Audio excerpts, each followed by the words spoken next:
شیخ آپ کو پتہ ہے کہ گلبدین حکمتیار انہوں نے ایک کتاب لکھی ہے صحیح بخاری پر، مختصر شرح بخاری.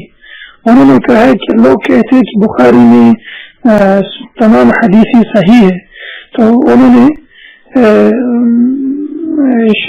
مثال دی ہے تیمم صاحب جن صحابی عمر رضی اللہ عنہ کو تیمم کے بارے میں کیوں پتہ نہیں، قرآن کی آیت وضاحت ہے کہ فَإِن لَّمْ تَجِدُوا مَاءً فَتَيَمَّمُوا، اور اس کے بعد ابن مسعود کی حدیث پر انہوں نے کلام کیا ہے. دوسری انس بن مالک کی اس حدیث پر کہ رسول اللہ صلی اللہ علیہ وسلم نے ایک رات میں تمام بیوی سے وہ کی ہے، ہمبستری کی ہے.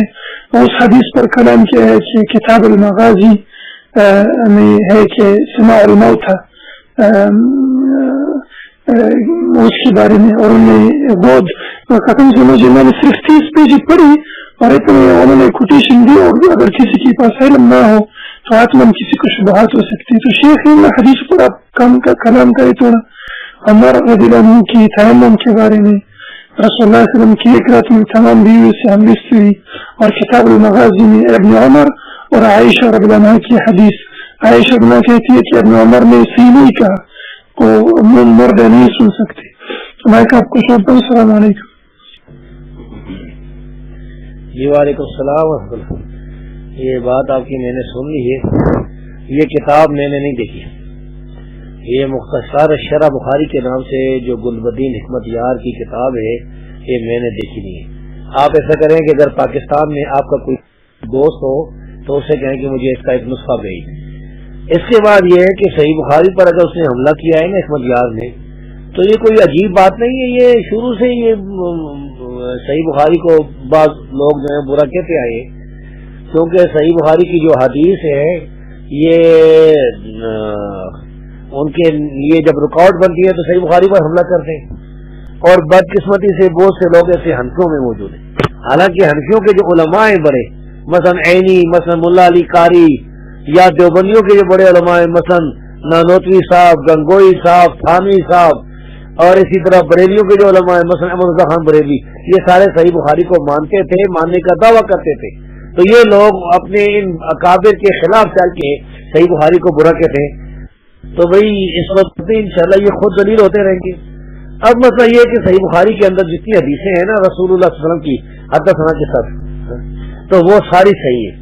ان میں سے یہ تیمم والی جو بات ہے نا، یہ میں سمجھا دوں کہ اب سیدنا عمر رضی اللہ تعالیٰ عنہ اور سیدنا عمار رضی اللہ تعالیٰ عنہ کے درمیان اختلاف یہ ہوا تھا کہ سیدنا عمر رضی اللہ تعالیٰ عنہ فرماتے تھے کہ اگر ایک آدمی پر نہانا فرض ہو جائے، نہانا اس پر فرض ہو، تو پھر جب تک وہ غسل نہیں کرے گا نماز نہیں پڑھ سکتا، کیونکہ اب تو اس پر وہ پلیت ہو چکا، اس پر نہانا فرض ہو چکا ہے. تو جب تک وہ یعنی اس سے وہ طہارت حاصل نہیں کرے گا، پاکی نہیں اختیار کرے گا، وہ تو نماز نہیں پڑھ سکتا. یہ تحقیق سیدنا عمر رضی اللہ تعالیٰ کی جو سیدنا عمار رضی اللہ کی، عبداللہ بن مسعود رضی اللہ تعالیٰ کی. اس کے مقابلے میں عمار بن یاسر رضی اللہ تعالیٰ عنہ فرماتے تھے کہ ایک دفعہ میں گیا اور سفر میں مجھ پر نہانا فرض ہو گیا، یعنی اطلاق ہو گیا.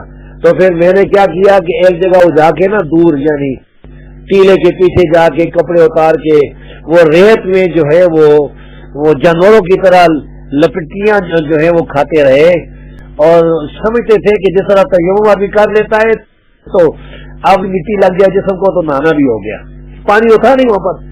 اس کے بعد نماز پڑھی ہے.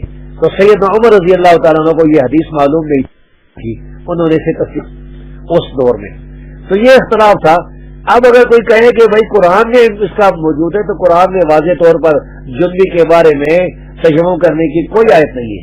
او لا مسم النساء والی جو آیت ہے اس کا معنی جو ہے وہ بعض علماء جو ہے وہ اس سے جمع نہیں مراد دیتے، بعض علماء جمع مراد دیتے ہیں، اور بعض علماء کہتے ہیں کہ ہاتھ لگانا جو ہے اس سے مراد ہے، یعنی ہاتھ لگانا اس سے بھی وضو جو ہے واجب ہو جاتا ہے.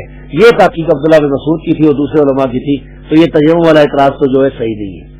دوسری جو ہے انس بن مالک رضی اللہ تعالیٰ عنہ والی حدیث کہ رسول اللہ صلی اللہ علیہ وسلم اپنی بیوی کے پاس جاتے تھے اور ایک غسل میں.